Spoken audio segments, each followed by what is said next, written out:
जोहार साथियों, आप सभी का स्वागत करता हूं आपके अपने परिवार वन प्लेटफॉर्म जॉब में। आज जो कि कंप्यूटर का हम लेके आए हुए हैं 25 इंपॉर्टेंट जो भी प्रश्न है। इसमें क्या होगा कि आपका जो भी एग्ज़ाम्स में आने वाले हैं, झारखंड के जो भी एग्ज़ाम्स होगा आपका, उसमें आपसे कंप्यूटर पूछना अनिवार्य है। तो कंप्यूटर अगर आपसे पूछता है तो मैं एमसीक्यू लेके आया हूँ, और एमसीक्यू में आप पहले चेक कीजिए कि आपकी लेवल कंप्यूटर में कितनी है। ठीक है, आपको कितना नॉलेज है कंप्यूटर का।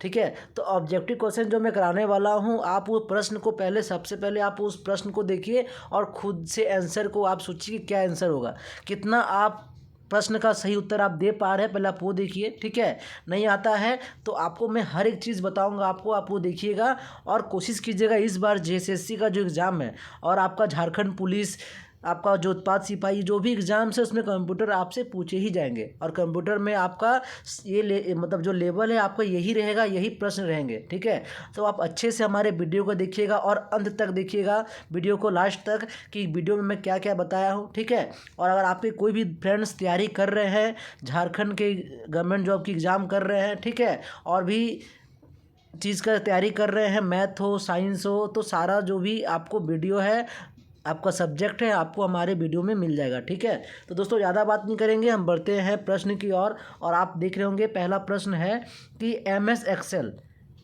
एक्सेल जो है, ये 4 ऑप्शन दिए हुए हैं। एम एस एक्सेल क्या है आपको बताना है। क्या यह एक विंडो आधारित स्प्रेड शीट पैकेज है? ऑप्शन बी है यह एक मैसेज सेंटर है। ऑप्शन सी है यह एक मार्केटिंग साइट है। और ऑप्शन डी है इनमें से कोई नहीं। अगर आपको इसका आंसर आ रहा है तो आप हमारे कमेंट बॉक्स पे आप कमेंट भी कर सकते हैं। तो बताइए एम एस एक्सेल क्या है। तो एम एस एक्सेल जो ना, एम एस एक्सेल आपका ऑप्शन नंबर ये हो जाएगा कि एम एस एक्सेल यह एक विंडो आधारित स्प्रेडशीट पैकेज है। ठीक है, जिसमें क्या होता है, एम एस एक्सेल में आप जोड़ घटाव भाग आदि ये सब कार्य आप एम एस एक्सेल में भी कर सकते हैं। ठीक है, आगे बढ़ते हैं अगले प्रश्न में। अगला प्रश्न है आपका रिसाइकल बिन। आप तो अपने कंप्यूटर तो आपने यूज़ किया होगा, उसमें रिसाइकल बिन का एक बना रहता है, जिसमें अगर आप कोई भी फोल्डर या किसी मतलब एलिमेंट को अगर आप डिलीट करते हैं तो आपका वो कहाँ जाकर रिसाइकल होता है, आपके रिसाइकल बिन में। तो रिसाइकल क्या प्रश्न उठा है कि रिसाइकल बिन के बारे में कौन सा कथन सत्य है, ये पूछा है। तो पहला है आपका यह फाइल और फोल्डरों को बचाने की सुविधा देती है। ऑप्शन बी है रिसाइकिल बिन को पूरी तरह खाली करना भी संभव है। और ऑप्शन सी है ए और बी दोनों, और डी है कोई नहीं। तो 132 का हो जाएगा ए और बी आपका दोनों, क्योंकि रिसाइकिल भी मैंने बताया फाइल और फोल्डर को बचाने का सुविधा है। मान लेते हैं आपकी गलती से कोई फाइल आपका डिलीट हो गया तो आपको मिल जाएगा रिसाइकिल बिन में, आप वहाँ से उस फाइल को रिकवर भी कर सकते हैं।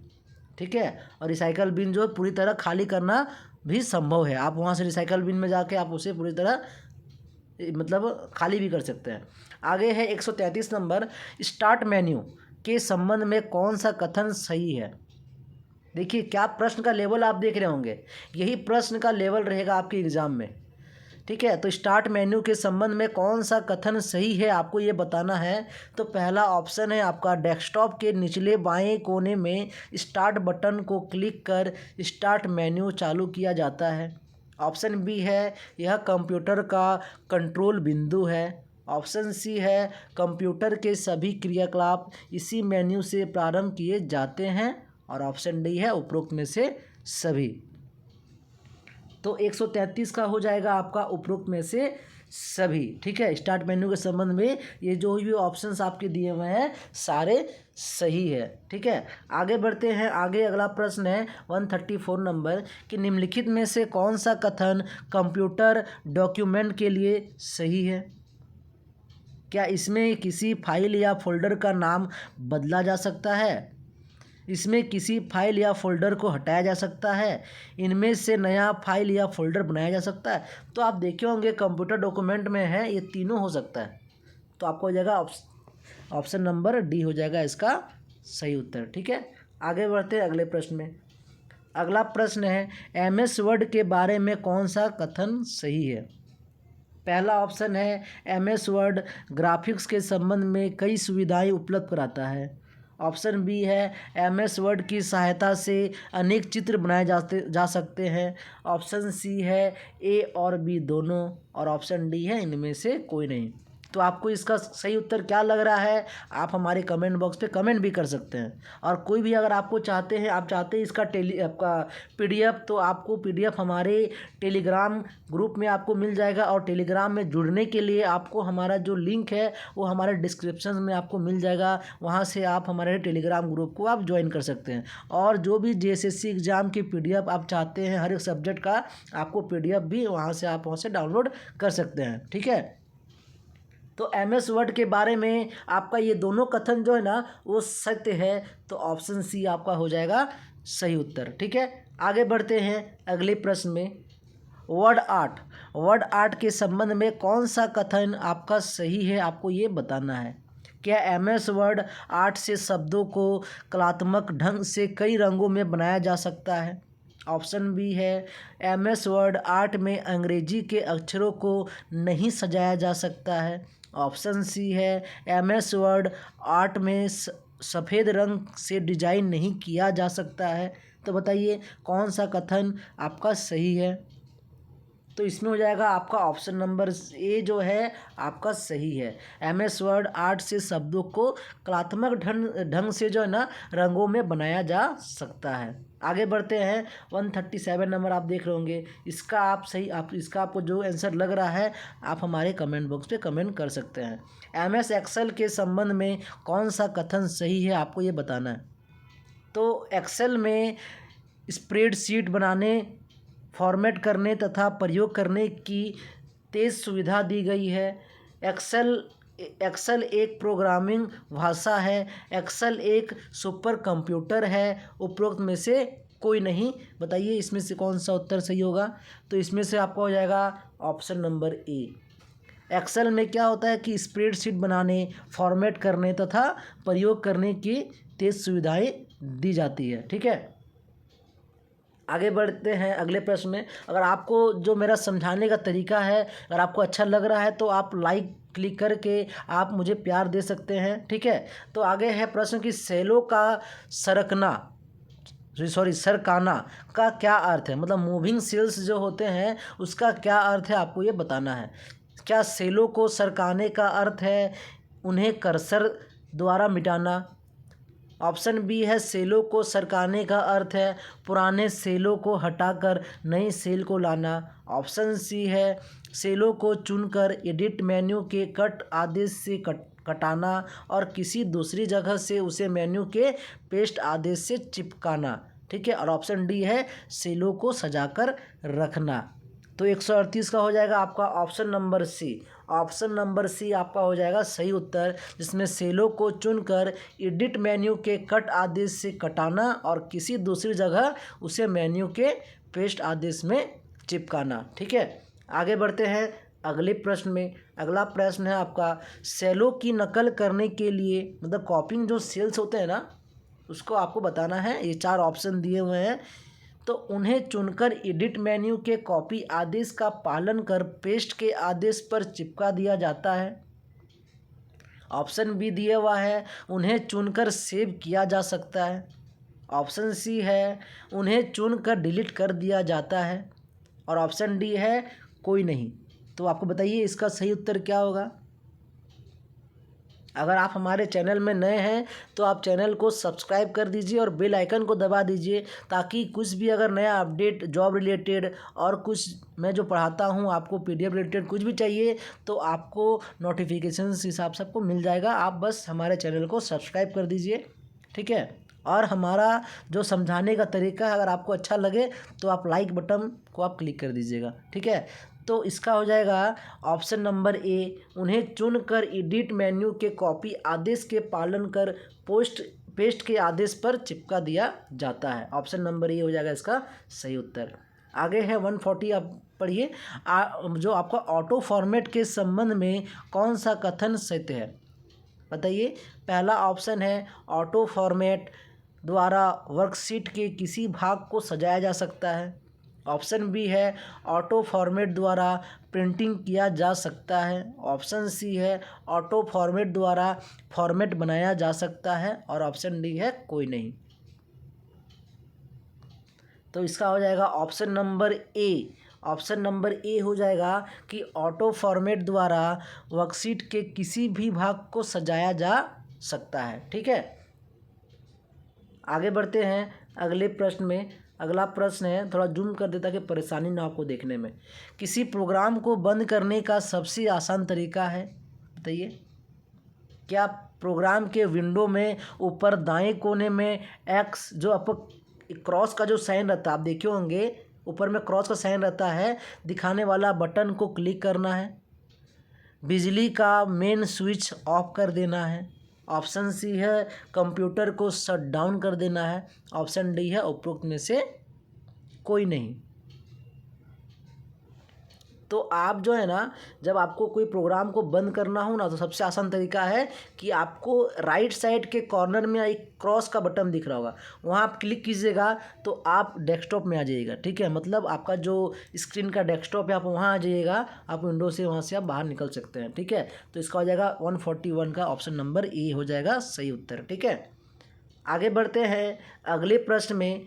सूचनाओं का संग्रह जिसे आसानी से अपडेट किया जा सके क्या कहलाता है? क्या tool bar, database, print place, output device? सूचनाओं का संग्रह जिसे आसानी से अपडेट किया जाता है, बताइए। तो इसका सही उत्तर हो जाएगा आपका डाटाबेस। ठीक है, डाटाबेस में आप आसानी से आप कुछ भी जो होता है ना, आप उसे मतलब सेव कर सकते हैं। आगे बढ़ते हैं, अगला प्रश्न है आपका डाटाबेस जिसमें डाटा को तालिकाओं के रूप में स्टोर किया जा सके क्या कहलाता है? क्या relational database, conventional database, regulation database और आपका उपरोक्त में से कोई नहीं? बताइए इस चार ऑप्शन में कौन सा ऑप्शन आपको सही लग रहा है?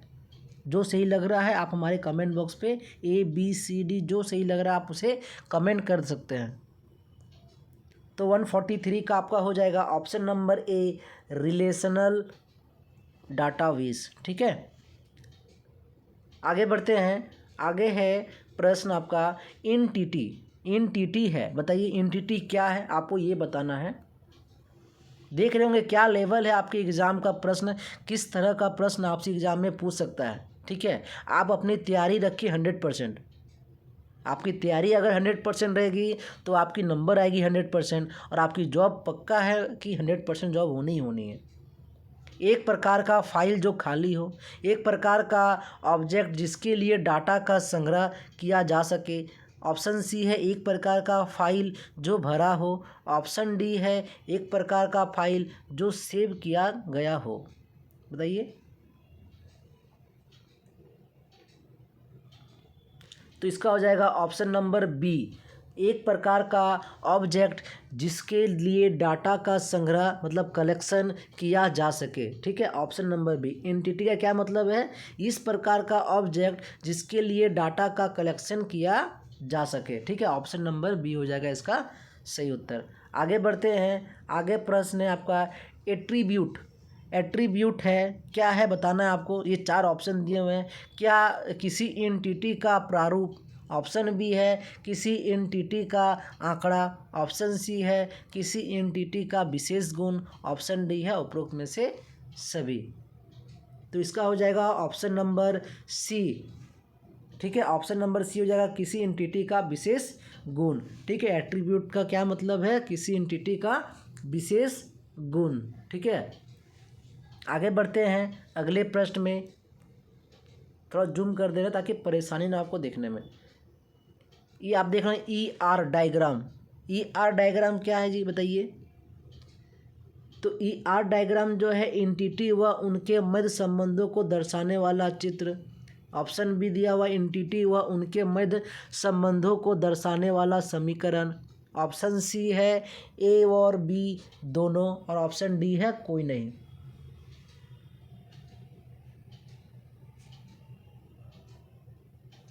तो इसका हो जाएगा आपका ऑप्शन नंबर ए, एंटिटी व उनके मध्य संबंधों को दर्शाने वाला चित्र या डायग्राम है। ठीक है, ऑप्शन नंबर ए हो जाएगा इसका सही उत्तर। आगे है ऑप्शन नंबर आपका 147 कि Oracle, FoxPro, dBase उदाहरण है। ऑप्शन नंबर ए फाइलों के, ऑप्शन बी है डाटाबेस मैनेजमेंट सिस्टम के, ठीक है, ऑप्शन सी है नए सॉफ्टवेयर के, ऑप्शन डी है नए हार्डवेयर के। बताइए क्या इसका सही उत्तर आपको लग रहा है? Oracle, FoxPro, dBase उदाहरण है। तो ये आपका जो है ना, ये आपका डाटाबेस मैनेजमेंट सिस्टम के, ठीक है, ये जो है डाटाबेस मैनेजमेंट सिस्टम का एक उदाहरण है। क्लियर? आगे बढ़ते हैं। जो मैं समझा रहा हूँ क्लियर है या क्रिस्टल क्लियर है? समझ में आ रहा है या दिमाग से ऊपर ऊपर ही पार हो जा रहा है? ऐसा तो नहीं है ना? अगर दिमाग से ऊपर ऊपर पार हो जा रहा है तो क्लियर है, अगर आपको समझ में आ रहा है जो बता रहा हूँ तो क्रिस्टल क्लियर है। ठीक है, तो आगे बढ़ते हैं अगले प्रश्न में। अगला प्रश्न है आपका की, ये जो की होता है, की कहा जाता है, बताइए। ऑप्शन नंबर ए है RDBMS में किसी रिलेशन के प्रत्येक कॉलम को, ऑप्शन बी है RDBMS में किसी रिलेशन के प्रत्येक स्थान को, ऑप्शन सी है किसी वस्तु को खोलने की चाबी, और ऑप्शन डी है इनमें से कोई नहीं। तो ये किसी वस्तु खोलने की तो चाबी तो है नहीं, तो देखते ही काट दीजिए, ऑप्शन डी होगा नहीं। ऑप्शन से भी आप खेल सकते हैं एग्जाम में, ठीक है। आपका फिर ये क्या है की है RDBMS में किसी रिलेशन के प्रत्येक कॉलम को की कहा जाता है, ठीक है। ऑप्शन नंबर ए हो जाएगा इसका सही उत्तर। ठीक है, आगे बढ़ते हैं अगले प्रश्न में। अगला प्रश्न है आपका स्कीमा, स्कीमा है, बताइए। ऑप्शन नंबर ए है डाटाबेस का बेस, ठीक है, ऑप्शन बी है डाटाबेस का अंतिम भाग, ऑप्शन सी है डाटाबेस का पहला भाग, ऑप्शन डी है डाटाबेस का तार्किक संरचना। बताइए क्या ऑप्शन इसका सही होगा? अगर आपको आ रहा है इसका आंसर तो आप हमारे कमेंट बॉक्स पे कमेंट कीजिए। तो क्या होता है ना, डाटाबेस का जो तार्किक संरचना है आपका, वो आपका कहलाता है स्कीमा।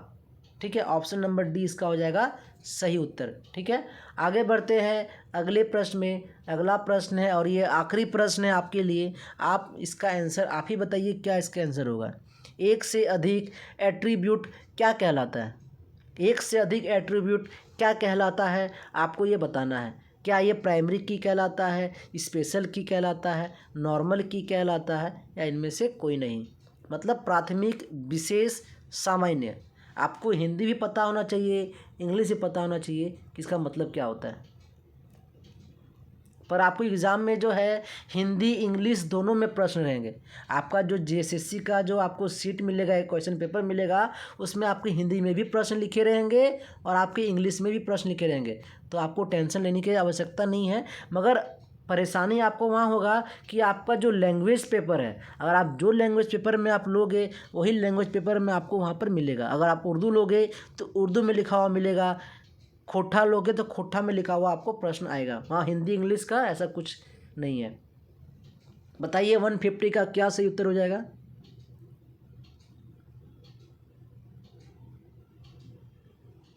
तो एक से अधिक जो एट्रीब्यूट कहलाता है आपका प्राथमिक, प्राइमरी की कहलाता है। क्या कहलाता है? प्राइमरी की।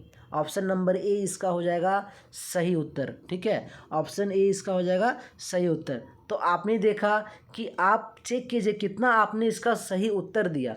आपने एग्ज़ाम, आपने जो अभी टेस्ट दिया, आपने जो अभी मॉक टेस्ट दिया मेरे साथ, कितना आपने सही उत्तर दिया, कितनी आपकी तैयारी थी, कितना आपकी लेवल थी कंप्यूटर में, आपने वो देख लिया। और आपको देखना है कि कितना मुझे और काम करना है, कितना मुझे कंप्यूटर में और पढ़ना है। ठीक है, तो आप टेंशन ना लो, आपको कंप्यूटर में करीबन मैं 300 प्रश्न आपको करवा दूंगा, 300 प्रश्न आपको मैं करवा दूंगा। और ये 300 प्रश्न में 20 प्रश्न आपका कंपलसरी है, 20 प्रश्न आपका यही 300 के अंदर से ही आएगा। आप टेंशन मत लीजिए, कंप्यूटर साइंस मैथ, आपको कोई भी सब्जेक्ट में आपको टेंशन लेने की ज़रूरत नहीं। अगर आप हमारे चैनल में नए हैं तो सब्सक्राइब कर लीजिए ताकि आपको JSSC एग्ज़ाम में कोई परेशानी ना हो। ठीक है दोस्तों, तो आज के लिए इतना ही, फिर मिलते हैं अगले वीडियो में। आज के लिए धन्यवाद।